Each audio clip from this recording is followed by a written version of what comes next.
comes up into here. Then you can add glue along here on either side, even down inside there and up in here to hold that together.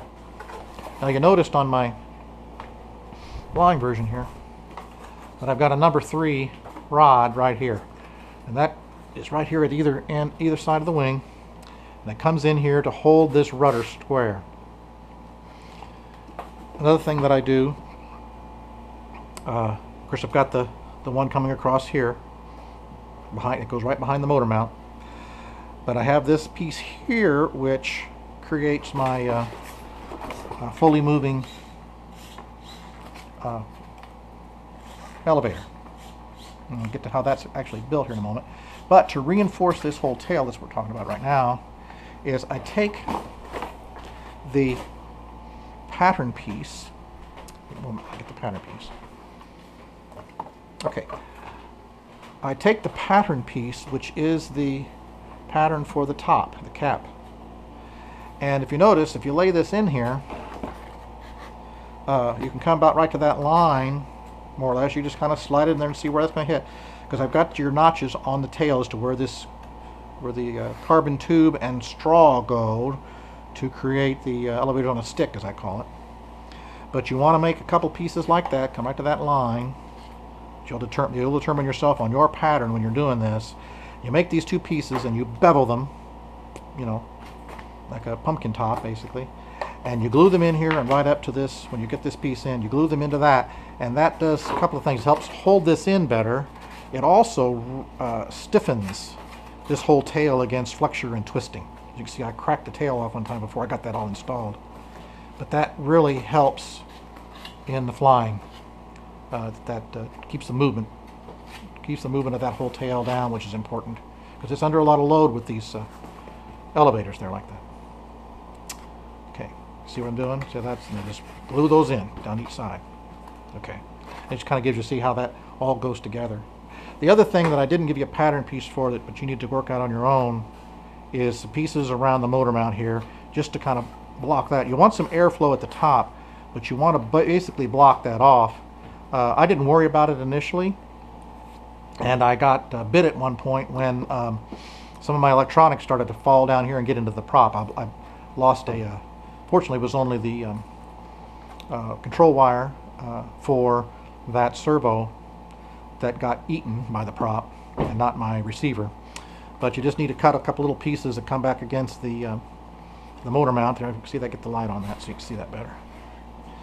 And that give you some closure there. And you want air to come through, just kind of help ventilate that forward section. But anyway, you want to just do that yourself. Close that up. Okay, so that's that.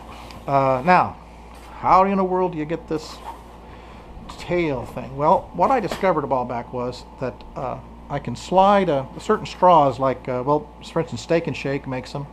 You can also, I think, buy them at the store, but experiment with the size of the number, like the 5.2, 5.3 size rod fitting in a straw. In this case, I think that's a Steak and Shake actual straw, and it's a black straw. And the straw runs just beyond the body of the plane here, with the carbon rod then running right on out and cutting through the plane of the elevator. So it starts out basically underneath this dual layered, and you really need to have 2 layers of this and bevel them. Bevel the outer edges for aerodynamics, but you need 2 for strength in this particular aspect, and because of the angle. This is fairly severe. This is a 23-degree angle these are supposed to be at according to the specs of the plane. Anyway, get that off there. Anyway, so you let that come through a slot like I've got here, see, and I've got that located on the pattern as well as the point where they go.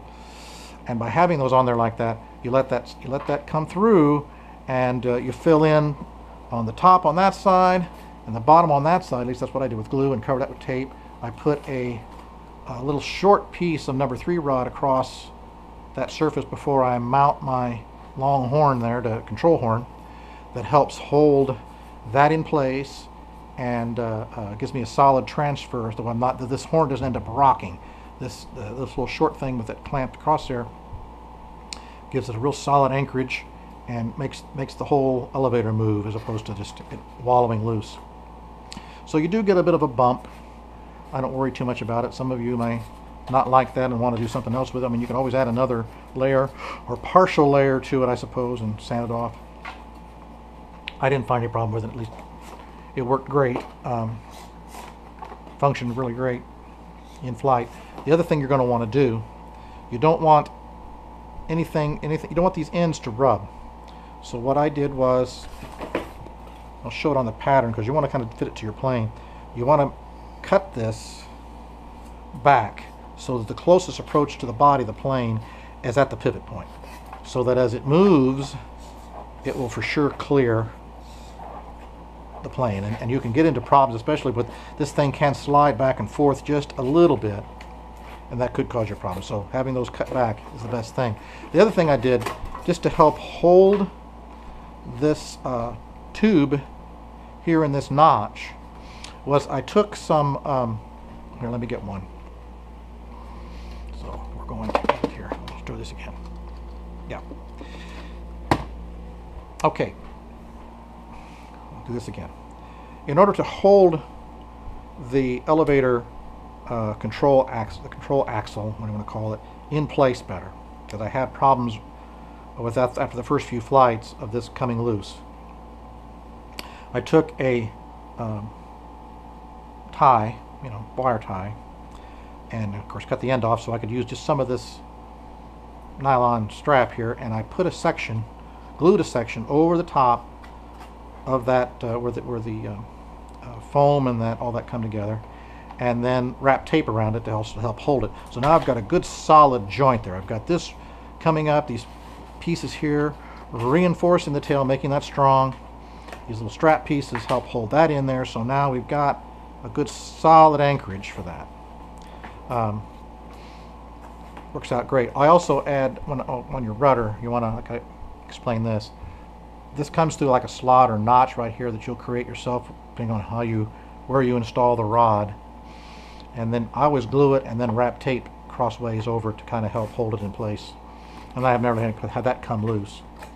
But anyway, that's how you put that tail together. As you can see, the ailerons are very simple.